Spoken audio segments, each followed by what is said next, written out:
ADA Universitetinin İnformasiya Texnologiyaları və Mühəndislik Fakültəsinin tələbələri 2025-ci ilin 15-17 dekabr tarixlərində keçirilən 50-ci ICPC Beynəlxalq Universitetlər Arası Proqramlaşdırma müsabiqəsinin yarım finalında yüksək nəticə göstərərək finala vəsiqə qazanıblar. Biz də bu nüfuzlu yarışın qalibi olan gənclərlə uğurları barədə həmsöhbət olduq. Bundan əvvəl məktəb vaxtında Respublika fənn olimpiadalarında iştirak etmişdim və əlavə olaraq beynəlxalq olimpiadalarda da iştirak eləmişəm.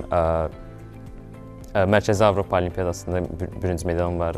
İSO Zətnikov adlı olimpiyadada birinci medal qazanmışam. Yəni bir neçə bundan əvvəl beynəlxalq uğurlarım var. Məktəb vaxtı belə Respublika fənn olimpiadalarında iştirak eləmişəm, amma beynəlxalq olimpiyadada ilk dəfə idi iştirak edirdim universitetə girəndən sonra. Mən məktəb vaxtında zaten olimpiyada ilə məşğul olurdum və universitetə qoşulandan sonra da fikirləşdim ki, ICPC yarışına qoşulum. Olimpiyadanın davam nəzrim. Mən qardaşımla bir yerdə dedik ki, komanda quraq və Nizat da universitetdə güclü proqramlaşdırma bilənlərdən biri olduğuna görə bir yerdə komanda qurmaq qərarına gəldik. Məncə uğurlu alındı ki, finala çıxa bilmişik. Artıq 3 ildir ICPC yarışında iştirak edirəm. ICPC yarışı komanda yarışıdır, 3 nəfərlik yarışdır. Düzün desəm, biz aylarla hazırlaşdıq, hardasa 4-5 ay hazırlaşmışıq finala çıxmaq üçün.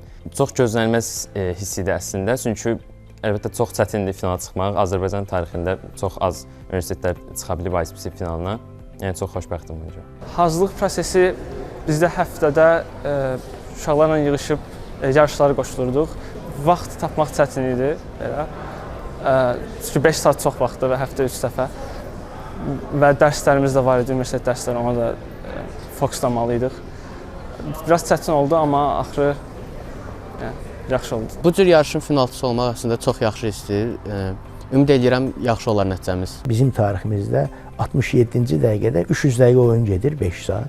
67-ci dəqiqədə Azərbaycan komandası 8-ci yerdə dururdu, 324 komanda arasında. Təbii ki, yəni sevincin, belə deyək, həddi hüdudu yox idi və 8-ci yerdə olmaq düzdür, onun bir mənfi cəhəti oldu. Uşaqların dediyinə görə dayandıq. Dayandıq, biz artıq finaldayıq düşüncəsi ilə. Çünki bir saat ərzində 5 məsələ həll eləmək, bu ən güclü komandalar bunu bacardı. Evet, orada bir saat itirdilər. Yəni, təcrübə, hər şeyin başında təcrübə durur. Və bu psixolojik stres məsələsi var. Bir saat sonra özlərinə gəldilər və ondan sonra 2 məsələ də həll elədilər və bu belə məsələdir finala çıxmaları. Final haqqında, finala çıxmamız haqqında məlumat bir qədər ləngidi, 3 həftədən sonra bilindi. Amma artıq biz finaldayıq və indən sonra bir başqa səviyyə başlayır. Biz artıq tək universiteti deyil, biz Azərbaycanı təmsil edirik. Vacib olan nöqtə odur. Sən ölkəni təmsil edirsən. Bu başqa finalın havası bambaşqa olur.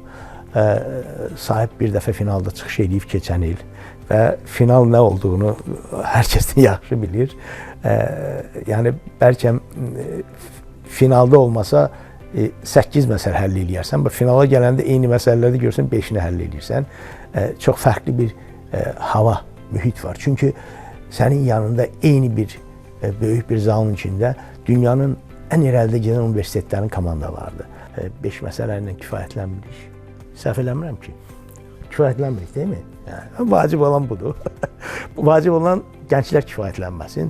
Vacib olan hiss eləsinlər ki, biz nədən də olmasın, medal da qazana bilərik. İnanın, 5 il bundan öncə rüyama belə girməzdi. Çoxumuzun ki, biz finalda olacağıq. Final bizim üçün başqa bir planet sayılırdı. Amma biz deyirik finaldayıq. İndi deyirik, biz finaldayıqsa niyə də medal da olsun da. 24-cü ildə 4 məsələ, 25-ci ildə 5 məsələ. İndi də inanın 7 məsələ eləsə finala çıxarıq. 7-ni yarım finalda elədik, finalda da yayın eləyərik. Ümidimiz odur. Təbii ki, çalışmaq lazımdır. Yəni, böyük bir işlər gözləyir bu ildə. Gənclərə sözüm budur ki, həmişə özünüzün üstündə çalışmağa davam etmək lazımdır. Heç vaxt geri qalmamaq lazımdır. Və hal-hazırda arzularımdan biri xarici universitetlərdən birinə qəbul olmaqdır. Bütün gəncləri 2 fevral Gənclər Günü münasibətilə təbrik edirəm. Bütün gənclərə təhsil həyatında uğurlar arzulayıram. Gənclərimizə səbirlə irəli getmək Və bir şeyi unutmasınlar ki, bu milli identifikasiya var. Sən haranı təmsil edirsən, hansı ölkəni, hansı xalqı təmsil edirsən. Ən vacib şeylərdən birisi. Mən Azərbaycanı təmsil edirəm və mən Azərbaycanı tanıdacağam. Və bizim bütün nailiyyətlərimiz Azərbaycana gəlir. Müsbət də, mənfi də. Müsbəti nəzərə alaq.